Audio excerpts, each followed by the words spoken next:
Após 10 anos do Levante Popular de 2013, a revolta pode ir a julgamento mais uma vez por meio da audiência dos ativistas Fábio Raposo Barbosa e Caio Silva de Souza, marcado para o dia 12 de dezembro de 2023. Ambos vão a júri popular sob a acusação da morte do cinegrafista Santiago Andrade, atingido por um rojão na cabeça em fevereiro de 2014,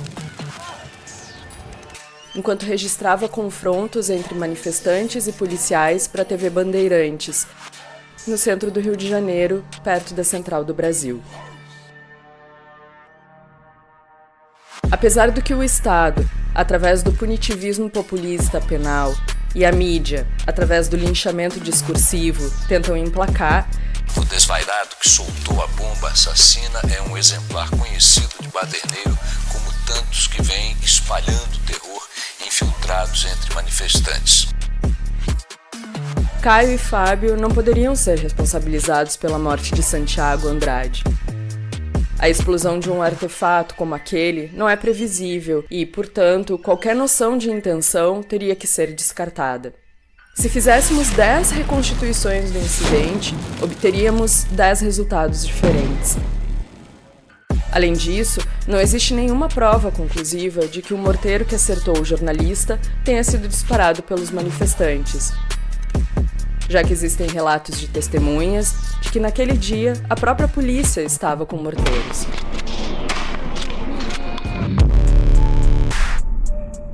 A criminalização de Caio e Fábio se confunde com a própria criminalização da revolta popular. Por que vocês estão sendo presos?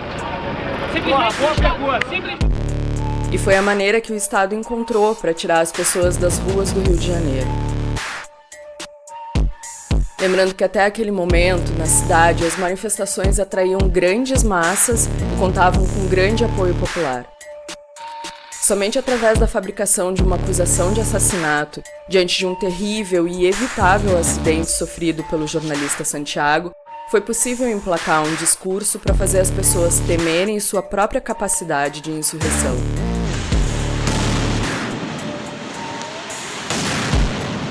É importante ressaltar que a Rede Bandeirantes enviou Santiago para uma zona de conflito sem nenhum equipamento de proteção.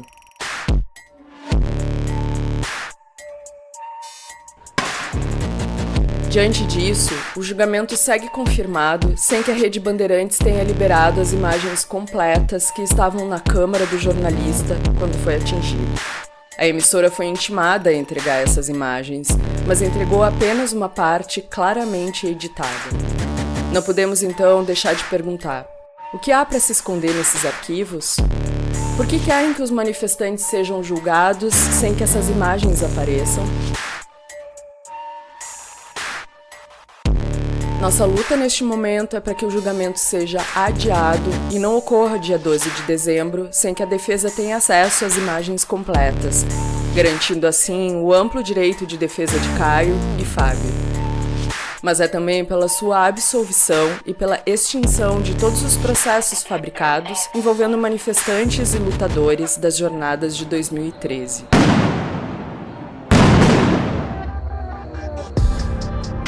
Sabemos que os verdadeiros assassinos seguem matando diariamente e de muitos modos na nossa sociedade. O caso em questão é apenas mais um para barrar a autodefesa popular e criar uma situação de pânico diante da exploração da morte e do sofrimento pela mídia, que é sempre convenientemente seletiva para que a revolta seja tirada de cena. Fazer isso é instrumentalizar a morte e a dor das pessoas para um fim político e de controle social. Não há qualquer respeito genuíno com o sofrimento das pessoas quando se usa vidas dessa forma. O que é, aliás, um modo geral de proceder do capitalismo. O caso lembra o que ocorreu na Grécia em 2010, quando um incêndio em um banco durante um protesto levou 3 pessoas a óbito. E isso foi amplamente usado para jogar a opinião pública contra os protestos, esvaziar as ruas e gerar um pânico na população, como se rebelar pudesse gerar mais morte do que as próprias políticas de austeridade que se pretendia barrar. Sabemos, entretanto, que isso não é verdade, que os bancos ceifam, direta e indiretamente, muito mais vidas do que qualquer incêndio. Que se as mortes convenientes, quando não são diretamente fabricadas, são pelo menos facilitadas e exploradas para abafar as revoltas. As inúmeras mortes diárias contra as quais nos revoltamos seguem numerosas e constantes, sendo naturalizadas e tomadas como inevitáveis. A morte de Santiago não foi a única morte em contexto de manifestações. Tivemos manifestantes jogados de uma ponte pela polícia. Professoras asfixiadas com gás. E não é como se não morressem tantas pessoas diariamente pela violência policial, pela precarização da vida, pelos motivos que justamente levaram a população às ruas para protestar. Mas as mortes invisíveis de tantas pessoas matáveis foram contrapostas pela morte de um cidadão de bem. O acidente conveniente foi então usado como instrumento e moeda de troca para que a revolta se tornasse condenável. Jovens que participam de manifestações de protesto recebem dinheiro para promover atos de violência. Estamos lidando com criminosos. Depois da morte de Santiago Andrade, o Senado decidiu priorizar a votação do projeto que define o que é terrorismo no país. Mas quem usa pessoas como moeda, que nos usa como meio para aumentar suas riquezas e poderes, não se importa de fato com a vida. Por isso, defender Caio e Fábio é defender a possibilidade da revolta, é defender o direito a uma outra forma de vida diante do capitalismo que cada vez mais nos tira as mínimas condições de sobrevivência.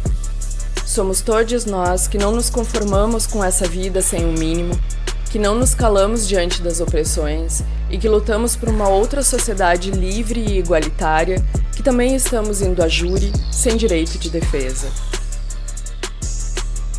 Fim do processo contra Caio e Fábio. Não pode haver júri sem acesso às imagens. Viva a anarquia!